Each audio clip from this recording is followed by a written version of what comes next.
तो हेलो दोस्तों, स्वागत है आपका हमारे यूट्यूब चैनल सोशियोलॉजी क्लासेस के चैनल पे।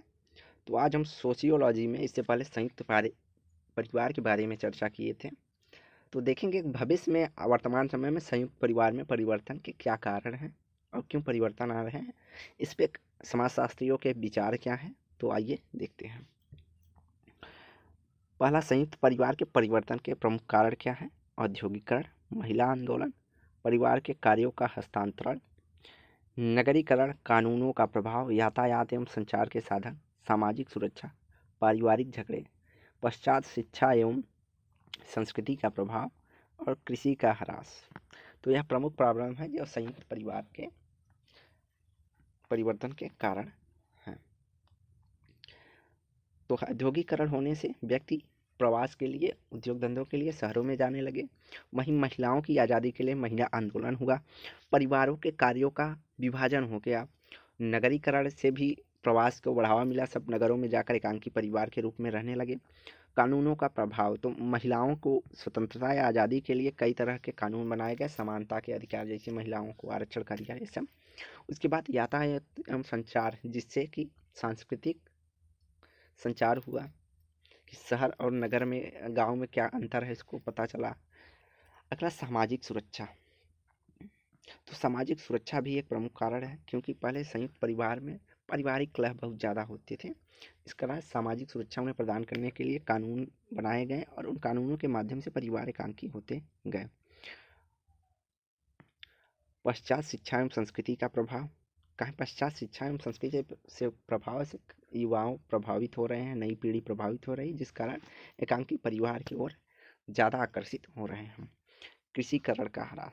पहले गांव में खेती ही प्रमुख साधन था, लेकिन आज के समय में खेती में इतनी ज़्यादा उत्पादकता नहीं रह गई। उत्पादकता क्या, उसमें किसान का जो है लागत उतना नहीं निकल पा रहा है, जिस कारण व्यक्ति को अन्य कार्य करने पड़ते हैं, अर्थात किसान अपना साल भर पेट उससे नहीं भर सकता है। इसलिए वह शहरों की तरफ बढ़ रहा है, जहाँ वह मजदूरी आदि करता है। डॉक्टर आर्यन सक्सेना के अनुसार प्रमुख कारण क्या थे, तो उन्होंने प्रमुख 3 कारण बताए। पहला, आर्थिक शक्तियाँ, जिसमें औद्योगिकरण और पूंजीवाद की प्रमुख भूमिका थी।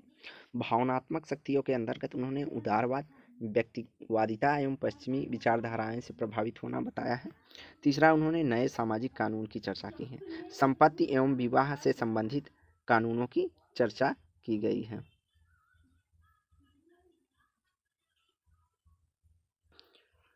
आगे, देवानंद और थॉमस के अनुसार संयुक्त परिवार के परिवर्तन के प्रमुख कारण हैं नवीन विचार, अर्थात उपयोगितावाद, व्यक्तिवाद, स्वतंत्रता एवं धर्म का घटता प्रभाव। या नवीन विचारों के प्रसार के कारण संयुक्त परिवार विघटित हो रहे हैं। वहीं नवीन अनुशस्तियाँ, परिवार, विवाह, संपत्ति, सामाजिक सुरक्षा एवं कानून, इन सबको लेकर भारतीय संविधान या में ऐसे कानून बना दिए गए जिस कारण संयुक्त परिवार खंडित हो रहे हैं। तीसरा, नवीन सामाजिक संरचना। तो आज व्यक्ति की परिस्थिति जो है, प्रदत्त न होकर अर्जित परिस्थिति को अधिक महत्व दे रहा है, अर्थात व्यक्ति कितना सफल है अपने काम बिजनेस या अपने फील्ड में, उसका देखा जाता है। ये नहीं देखा जाता कि वह किस परिवार से है। तो इसलिए उसकी परिस्थिति महत्वपूर्ण भूमिका निभाती है उसकी सामाजिक स्थिति में। अगला, उन्होंने कपाड़िया के अनुसार जो है, उन्होंने बताया कि नवीन न्याय व्यवस्था, यातायात के नवीन साधन, औद्योगिकरण, शिक्षा का प्रसार एवं परिवर्तित मनोवृत्तियाँ, और इन सब कारण से रिजल्ट क्या आता है, व्यक्ति की मनोवृत्तियों में परिवर्तन आता है, जिस कारण वह संयुक्त परिवार से विखंडित हो रहा है।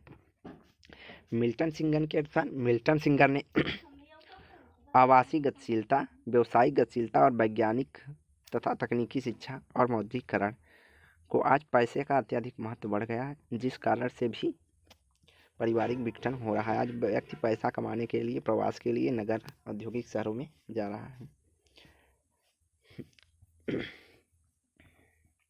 संयुक्त परिवार से संबंधित अध्ययन एवं निष्कर्ष। तो संयुक्त परिवार से संबंधित प्रमुख अध्ययन और निष्कर्ष। जनगणना रिपोर्ट, गेट ने 1911 में जनगणना रिपोर्ट के आधार पर यह निष्कर्ष दिया कि संयुक्त परिवार विघटन की ओर अग्रसर हो रहे हैं, और 1951 की जनगणना के रिपोर्ट में भी यही प्रवृत्ति देखी गई। केटी मर्चेंट ने 1930 से में 446 स्नातक अध्ययन करने वाले बच्चों पर जो है रिव्यू लिया और उन्होंने changing view on the marriage and family लेख में यह कहा कि अब लोग संयुक्त परिवार में रहना पसंद नहीं करते हैं, ज़्यादातर स्त्रियां या लड़कियां। तो उन्होंने 446 स्नातक छात्र छात्राओं पर यह अध्ययन करके यह निष्कर्ष निकाला कि ज़्यादातर लड़कियां जो है संयुक्त परिवार में रहना पसंद नहीं करती हैं। तो changing view of marriage and family इसको इम्पॉर्टेंट है। अगला एडी रास जो है वह 1947 में बेंगलोर के 157 हिंदू परिवारों का अध्ययन किया, जिसके आधार पर उन्होंने the Hindu family in its urban settings नामक अपने लेख या पुस्तक में प्रौद्योगिकी के कारण संयुक्त परिवार परिवर्तन हो रहा है ऐसा निष्कर्ष निकाला। अगला ए एम शाह ने गुजरात के एक गांव का अध्ययन किया, जिसके आधार पर उन्होंने basic term and concept in the study of family in India में लेख में कहा कि संयुक्त परिवार छोटे छोटे कस्बों की विशेषताएं हैं। अगला आईपी देसाई। तो आईपी देसाई मोस्ट इम्पॉर्टेंट है और इनसे संबंधित क्वेश्चन पूछे जा चुके हैं। तो आईपी देसाई जो है, देसाई ने 1955 में गुजरात के महुआ नगर के अध्ययन के तहत अनटचबिलिटी इन रूरल गुजरात के नामक पुस्तक लिखी और जिसमें उन्होंने 423 परिवारों का अध्ययन के आधार पर यह बताया कि some aspect of the family in Mahua, यह लेख था उनका। उन्होंने यह बताया कि एकांकीता बढ़ रही है, अर्थात एकांकी परिवार की मनोवृत्ति बढ़ रही है तथा संयुक्तता घट रही है, व्यक्तिवाद की भावना बढ़ रही है, नातेदारी संबंध कम हो रहे हैं, अर्थात व्यक्ति अकेला रहना चाहते हैं। के.एम. कबाड़िया। तो के.एम. कबाड़िया जो हैं यह 1955 में गुजरात के सूरत और नवसारी नगर का अध्ययन किया है। इनके अध्ययन के आधार पर rural family pattern A study in urban rural relationship लेख में इन्होंने यह बताया कि ग्रामीण एवं नगरीय परिवार तुलनात्मक अध्ययन और निष्कर्ष दिया। ग्रामीण और नगरीय परिवार का तुलनात्मक अध्ययन के.एम. कबाड़िया ने किया और कहा कि संयुक्त परिवार एकांकी परिवार में नहीं बदल रहा है, नगरों में गांवों की अपेक्षा अधिक संयुक्त परिवार हैं। इन्होंने कहा संयुक्त परिवार एकांकी परिवारों में नहीं बदल रहा है, नगरों में गांवों की अपेक्षा अधिक संयुक्त परिवार है। अगला इन्होंने बताया कि ग्रामीण नगरीय परिवारों के स्वरूप में अंतर जाति प्रथा में आर्थिक कारकों द्वारा हो रहे हैं। तो यहाँ जो ग्रामीण और नगरीय परिवारों के स्वरूप में जो अंतर इन्होंने बताया कि गांव में जाति प्रथा जो है उसमें आर्थिक कारकों में परिवर्तन जो हो रहा है, उस कारण ही ग्रामीण पारिवारिक संरचना बदल रही है। अगला है रामकृष्ण मुखर्जी ने पश्चिम बंगाल में 1960 के अध्ययन के आधार पर यह निष्कर्ष दिया कि संयुक्त परिवार एकांकी परिवारों में बदल रहे हैं। तो इन्होंने मुखर्जी जो है वह पश्चिम बंगाल में का अध्ययन करके यह निष्कर्ष दिया कि संयुक्त परिवारों में परिवर्तन एकांकी परिवार में बदल रहे हैं। अब हम आपको एक उदाहरण के तौर पर दे रहे हैं। नातेदारी की जो है आज हम अपने गांव में ही देख लेते हैं कि पहले शादी विवाह में बहुत से लोग आते थे जाते थे, लेकिन अब ऐसा नहीं है। यहाँ तक कि अब परिवार के लोग भी शादी विवाह को इतना इम्पोर्टेंट नहीं देते। अगर वो बाहर हैं, पहुँच गए तो पहुँच गए, नहीं पहुँचे तो कोई बात ही नहीं। जहाँ पहले परिवार में सभी एक में रहते थे, अर्थात चाचा चाची दादा दादी सब एक में रहते थे, लेकिन अब सब अलग अलग रह रहे हैं। तो ऐसा गांव में तेज़ी से बदलता हुआ स्वरूप देखा जा सकता है। आगे एम एस गोरे जो है इन्होंने 1960 में ही हरियाणा के 439 अग्रवाल परिवारों का अध्ययन किया है। इन्होंने अर्बनाइजेशन एंड फैमिली चेंज नामक लेख लिखा, जिसमें इन्होंने बताया कि लोगों का झुकाव संयुक्त परिवारों की ओर है, परंतु शिक्षा तथा नगरीय प्रभाव इन्हें प्रभावित कर रहे हैं। तो गोरे का मानना है कि लोग अब भी चाहते हैं संयुक्त परिवार बना रहे, लेकिन जो शिक्षा और नगरीय प्रभाव है यह उसमें परिवर्तन ला रही है। अब शिक्षा के लिए कोई बाहर जा रहा है, कोई नगर में कमाने के लिए जा रहा है, तो इस तरह के तमाम प्रभाव जो है संयुक्त परिवार को भी खंडित करते हैं, ऐसा एम एस गोरे का मानना है। एडविन ड्राइवर ने 1958 में नागपुर के सर्वेक्षण के आधार पर यह निष्कर्ष निकाला कि नगरीय क्षेत्रों में एकांकी परिवार तथा ग्रामीण क्षेत्रों में संयुक्त परिवार अधिक हैं। तो एडविन ड्राइवर का कथन है कि नगरीय क्षेत्र में एकांकी परिवार की भूमिका देखी जाती है, ग्रामीण क्षेत्रों में संयुक्त परिवार की भूमिका देखी जाती है। इन्होंने बताया कि निम्न आय वर्ग में अधिक संयुक्त परिवार देखे जाते हैं, अर्थात निम्न वर्ग आय जो है वह अधिक संयुक्त है, जबकि पीढ़ियों के अंतर के आधार पर भी परिवार का अध्ययन किया गया और पाया गया कि बूढ़े दंपतियों में संयुक्त परिवार अधिक पाया जाता है। तो इन्होंने दो तरह के रिजल्ट या निष्कर्ष दिए। इन्होंने कहा जो निम्न वर्ग के लोग हैं उनमें संयुक्त परिवार अधिक देखा जाता है, और पीढ़ियों के अंतर के आधार पर, अर्थात इन्होंने पीढ़ियों के अंतर देखा, कहा कि जो नवयुवक हैं वह एकांकी परिवार को महत्व देते हैं और जो बूढ़े दंपति हैं वह संयुक्त परिवार को अधिक महत्व देते हैं। अगला है सच्चिदानंद। तो सच्चिदानंद का क्या है, इन्होंने बिहार के शाहाबाद जिले में 30 गांवों का अध्ययन किया तथा परिवार के प्रकार, विधिक चरों, जाति, शिक्षा, भूमि आकार और परिवार के आकार के आधार पर पाया कि अनुसूचित जातियों में संयुक्त परिवार और उच्च जातियों में एकांकी परिवार पाया जाता है। तो इन्होंने क्या देखा, इन्होंने जो अध्ययन किया, इन्होंने खास करके चमारों का अध्ययन किया है, और इस पे इनका पूछा भी जाता है कि चमारों बिहार के शाहाबाद के चमारों का अध्ययन किसने किया है।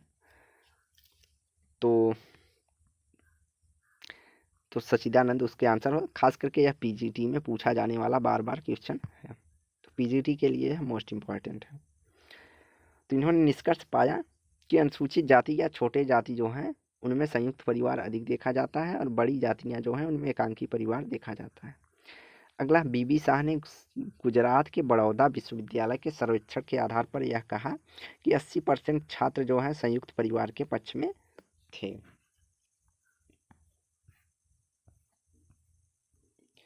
अगला है पोलिन कोलेंडा।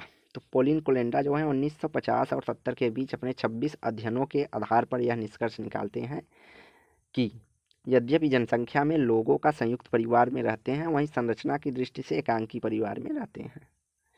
इन्होंने कहा कि लोग जनसंख्या के हिसाब से देखें तो संयुक्त परिवार में एक दूसरे से जुड़े हैं, लेकिन संरचना के अनुसार कोई अच्छा अलग अलग जगह प्रवास कर रहा है तो उस आधार पर सब एकांकी परिवार में रहते हैं। कोई दिल्ली रह रहा है, कोई मुंबई रह रहा है, लेकिन घर पे आने के बाद वो सब संयुक्त रूप से रहते हैं। उन्होंने कहा संयुक्त परिवारों में क्षेत्रीय अंतर है। इन्होंने कहा कि अलग अलग जगह पे अलग अलग प्रकार से देखा जा सकता है।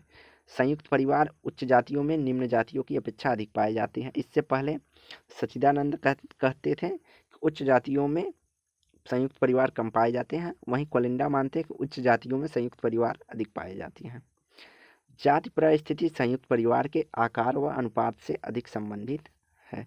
इन्होंने कहा कि जाति जो है, कई जातियों में संयुक्त परिवार जातियों के आधार पर है कि कई जातियों में संयुक्त परिवार अधिक देखे जाते हैं, उनका अनुपात अधिक होता है। कई जातियों में यह जाति आधार पर उनकी पारिवारिक संख्या कम होती है। औद्योगिकरण ने संयुक्त परिवारों को मजबूत किया है, आर्थिक आधार प्रदान किया है, यह कोलिंडा का मानना है। आगे है, मोरिसन ने बादलपुर व पूना के अध्ययन के आधार पर कहा कि भारत में एकांकी परिवार अधिक हैं। वहीं अस्सी दुबे ने परिवार के प्रकार तथा संरचना में निरंतर परिवर्तन होते रहते हैं। सरल परिवार विस्तृत परिवार में विकसित हो जाता है और फिर सरल परिवार में टूट जाता है। तो अस्सी दुबे का मानना है कि जो चक्र है वह सर्किल चलता है, पहले सरल विस्तृत होता है, फिर विस्तृत सरल हो जाता है। भारत में पति पत्नी के संबंधों का मूल्यांकन विलियम गुडे ने, कबाड़िया, गौर और मुरे और स्ट्रास ने किया है। मुरे। वहीं विलियम गुडे के अनुसार विस्तृत परिवार में दाम्पत्य परिवार के रूप में बदल रहे हैं। व्यवस्थित विवाह में कमी और प्रेम विवाह में वृद्धि हो रही है। विवाह के आर्थिक महत्व की कमी हो रही, परंतु भारत में बढ़ रहा है। तो भारत में इस समय दहेज प्रथा जो है एकदम चरम सीमा पे है। खास करके सरकारी महकमे के लोग जो सरकारी अधिकारी हो जा रहे हैं वो कुछ ज़्यादा ही दहेज की मांग करते हैं। अब अपवाद के रूप में कुछ लोग नहीं भी लेते हैं, लेकिन आज मोल भाव की जो है बहुत तेज़ी से चल रहा है। ये एक तरह से एक प्रथा या कुप्रथा के रूप में हम देख सकते हैं। नातेदारी के मध्य विवाह संबंधों में कमी आ रही है। पारिवारिक नियंत्रण की कमी इसका प्रमुख कारण हो सकता है। विलियम गुडे का यह मानना था।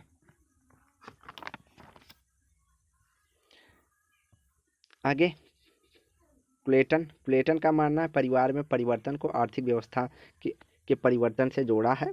इन्होंने कहा कृषक समाज में विस्तारित परिवार थे, आधुनिक समाजों में मूल परिवार है। वहीं मिल्टन सिंगर जो है, इन्होंने संयुक्त परिवार औद्योगिक घरानों में अभी भी विद्यमान है, जबकि उनके रहन सहन में अत्यधिक परिवर्तन आ चुका है। इनके अनुसार औद्योगिक केंद्र में संयुक्त परिवार नए क्षेत्र हैं। वहीं मार्गरेट मीड और कार्माइक ने बेंगलोर के युवाओं का अध्ययन किया और पाया कि ये विवाह में अपनी स्वयं की मर्जी से करना चाहते हैं, पर नातेदारों से कोई आर्थिक संबंध नहीं रखना चाहते हैं, अर्थात एकांकी रहना चाहते हैं। वहीं सिल्विया वाल्टिक, इन्होंने मेरठ के मध्यम वर्गों का अध्ययन करके यह बताया कि एकल परिवार अधिक हो जाते हैं, परंतु संयुक्त परिवार के प्रति आज भी इनकी मजबूती बनी हुई है। कि मध्यम वर्ग के जो परिवार हैं वह एकल परिवार में तो हैं, लेकिन वह इनका संयुक्त परिवार के प्रति आस्था आज भी मजबूत है। वह चाहते हैं संयुक्त परिवार बना रहे। तो आज की वीडियो यहीं समाप्त करते हैं। वीडियो को लाइक एंड शेयर करें, चैनल को सब्सक्राइब करें और डेली क्विज के लिए आप हमारे टेलीग्राम चैनल पर जुड़ सकते हैं, जिस पर 9 AM और 9 PM पर क्विज होता है। तो वीडियो को देखने के लिए धन्यवाद। चैनल को लाइक शेयर एंड सब्सक्राइब करें।